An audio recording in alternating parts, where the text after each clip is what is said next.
안녕하세요. 이상주 방송입니다. 이 시간은 예배에 대하여 5번째인데 신령과 진정으로 예배하십니까? 라는 주제로 말씀드리겠습니다. 신령과 진정으로 예배한다는 걸 잘못 생각하는 경우가 많은데 신령이라 할 때 신령하다 신비스럽다는 식으로 생각합니다. 마치 옛날에 할머니들이 선앙당 앞에서 정한수를 떠놓고 비나이다 비나이다 하면서 기도한 것처럼 신비하게 신비스럽게 예배하는 걸 생각합니다. 또 진정이라 할 때 진심으로 정성을 다하여 예배하는 걸 생각하기 쉽습니다. 신비스럽게 정성을 다하여 하는 건 꼭 믿는 우리가 아니어도 다 하는 거지 않습니까? 불신자도 하는 것을 예수님께서 말씀하실 까닭이 없죠. 다행히 지금 개역 개정 성경에는 진령과 진정으로를 영과 진리로 번역을 했습니다. 영과 진리로 예배한다는 겁니다. 영과 진리로 예배한다는 건 뭐냐?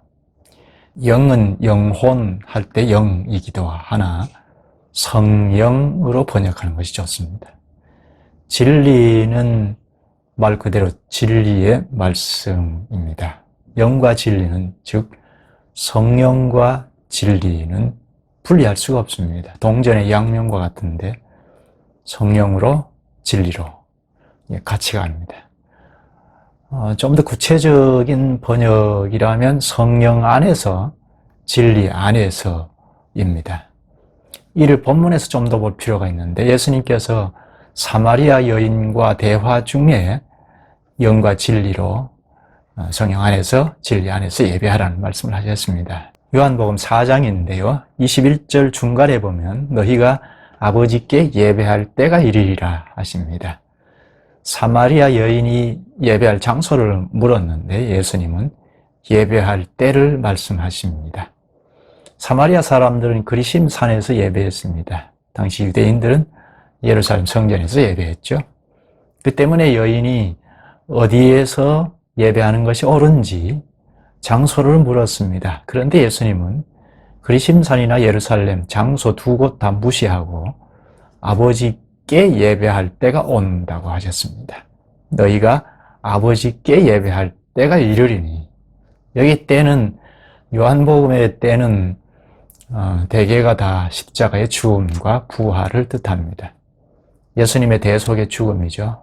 대속의 죽음과 부활에 접촉한 자들은 즉 성령으로 거듭난 자들은 아버지 앞에 나아가 예배할 거란 말입니다. 성령으로 거듭난 사람, 성령 안에서 아버지께 예배한다는 거죠. 성령 안에서 예배하는 것이 중요하지 이제 장소는 상관없이 되었습니다.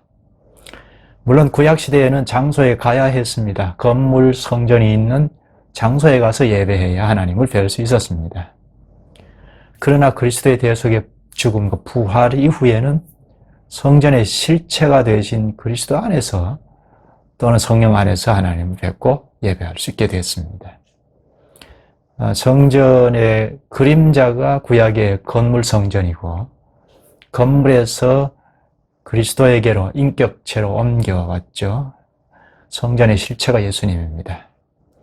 요한복음 2장에 보면 예수님께서 건물 성전을 청결하게 하신 다음에 2장 19절에서 21절에 이 성전을 헐어버려라 내가 사흘 동안에 일으키리라 하셨습니다. 예수님의 이 말씀을 당시의 유대인들은 도무지 이해하지 못하고 건물 성전을 헐고 어떻게 사흘 만에 일으킨다고 하느냐 하고 비웃었습니다. 그러나 예수님은 성전된 자기 육체를 가리켜 말씀하신 것이라 합니다. 예수님 자신이 성전의 본체란 말이죠. 건물 성전은 구약이고 그 성전의 본체가 예수님인데 예수님 오시기 전에 그림자로 마치 예수님의 사진처럼 있던 시대입니다. 건물 성전은 예수님의 사진과 같습니다. 그런데 본체인 예수님이 오셔서 십자가에 죽고 사흘 만에 다시 살아나셨습니다. 이제는 건물 성전이 아닌 살아있는 성전, 예수님 안에서 아버지를 뵙고 예배할 수 있게 되었습니다. 좀 전에 읽은 요한복음 4장 22절에는 너희는 알지 못하는 것을 예배하고 우리는 아는 것을 예배하노니 하십니다. 사마리아 사람들도 유대인들과 마찬가지로 예배를 했죠. 그런데 알지 못하는 것을 예배한다고 하셨습니다. 왜 알지 못하는 것을 예배한다고 하셨을까요? 하나님께 예배하지만 우상 숭배와 혼합된 예배를 했기 때문입니다. 근본 원인은 당시의 말씀에 충실하지 않았기 때문입니다. 그래서 모르는 데서 예배했습니다. 사마리아 사람들은 모세 오경만 성경으로 믿고 그 밖에 선지자들이 가르침을 무시했습니다.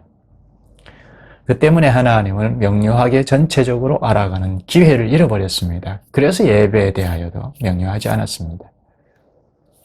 자꾸 알아가는 것을 중단하게 되면 결국은 알지 못하는 것을 예배하게 됩니다. 오늘 우리도 마찬가지입니다.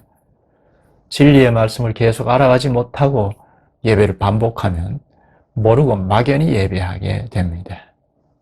좀 더 보면 사마리아 사람들이 그리심산에서 예배하게 된 건 역사적으로 꽤 오래된 일입니다.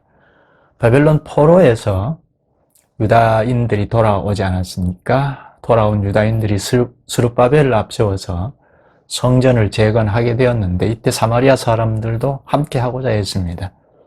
그러나 유대인들이 단호히 거절했습니다. 이방인처럼 된 사마리아 사람들은 거룩한 성전을 짓는 일에 참여시킬 수 없었던 겁니다.